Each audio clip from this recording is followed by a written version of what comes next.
Friends in Christ, Pastor Brian here. As we approach the 250th anniversary of the signing of the Declaration of Independence, I've been taking some time to reacquaint myself with the history of the Revolution, the Declaration itself, our Constitution, and the founders. I've been surprised how much I remember from my education, both formal and informal. Thank you, Schoolhouse Rock. And I've also found it's been helpful to me to do this, to cut through some of the misconceptions I had about that time, as well as making the vision of the founders for our nation clearer. Now, as we're preparing for that celebration on July 4th, I've found the faith of the founders is a point of conversation among folks. There are those who imagine the founders were Christian, much like we are today. And not only that they were Christian, but that they held views and beliefs that closely align with modern evangelicalism. There are those who say the founders were deists, those who believe in a watchmaker God, one who built the world, set it to running, but doesn't interact with it at all. There are those who dismiss or push aside the founders' religious beliefs. They focus exclusively on their secular, philosophical, and political foundations.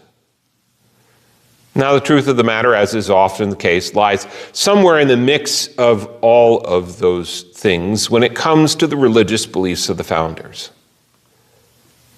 Now, to give that question the attention it deserves, we'll explore parts of this question over the next few weeks. But first, you have to define, well, who are we talking about here? Who are the founders, quote unquote? Is it just the delegates to the Continental Congress? The ones who approved and wrote the Declaration of Independence, who guided the colonies through the Revolutionary War? Are we talking about most Americans from that time? Who are we talking about there?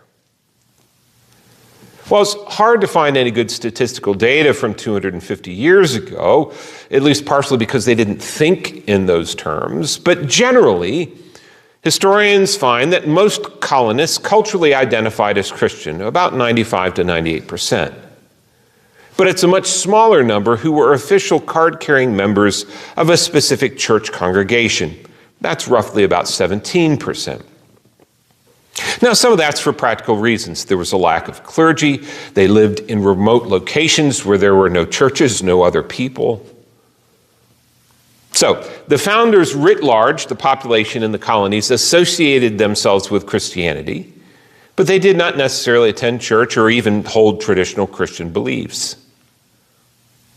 Michael Sean Winters of the National Catholic Reporter is probably correct when he writes, quote, "During the time of the founding, America was not a Christian nation in any meaningful sense of the word, but it was very much a nation of Christians. Religion was in the air people breathed. Its effects on the culture were multifaceted because religion was itself varied and diverse. In America, the search for identity almost always begins and ends in the plural," end quote. Now, based on the numbers of clergy, which we know, and churches, which we have a pretty good sense of, Congregationalism, which was rooted in Puritanism, concentrated in New England, and Calvinist beliefs were the primary Christian creed in the colonies around 1776.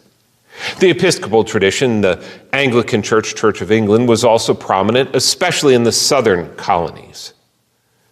There were also after effects of the First Great Awakening, which happened in the 1730s and 40s. That Great Awakening emphasized emotional personal conversions and individual piety over formal church doctrine. The Awakening focused on revival and salvation, and this movement crossed denominational boundaries. And that shared experience helped to unify the colonies, even as it weakened denominational ties and ties to denominational doctrine. So, if by the founders we mean the population writ large, we can say most Americans would have said they were culturally Christian, although a much smaller percentage expressed that Christianity through affiliation with the church, and followed Orthodox Christian practices and beliefs. Now, if by the founders we're talking about those who were present in the Continental Congress that passed the Declaration of Independence on July 4th, 1776, then we can be a bit more specific because we have a smaller sample size and more information. Nearly half of the 67 delegates were Episcopalian, like George Washington and Richard Henry Lee. There were also a strong representation of Congregationalists, folks like John Adams, Samuel Adams, Roger Sherman. There were about a dozen from the Middle Colonies who were Presbyterians, including John Witherspoon and Benjamin Rush, and there were a smattering of Quakers, Unitarians, and Lutherans. Deism, which we talked about earlier, undergirded a number of the delegates' views on religion, including some who claimed church membership. Benjamin Franklin himself was a strict deist. Thomas Jefferson was affiliated with a denomination, but was a deist. And there was one Roman Catholic, Charles Carroll from Maryland. Now, all in all, the percentages for the Second Continental Congress matched the population at large. About 98% were Christian, but the percentage of those affiliated with a denomination and attending church was much higher than the larger population. Now that we have a sense of the religious affiliation of the founders writ large and in Congress, we'll explore what it means compared to our modern understanding of Christianity. But that's for next week. God's blessing.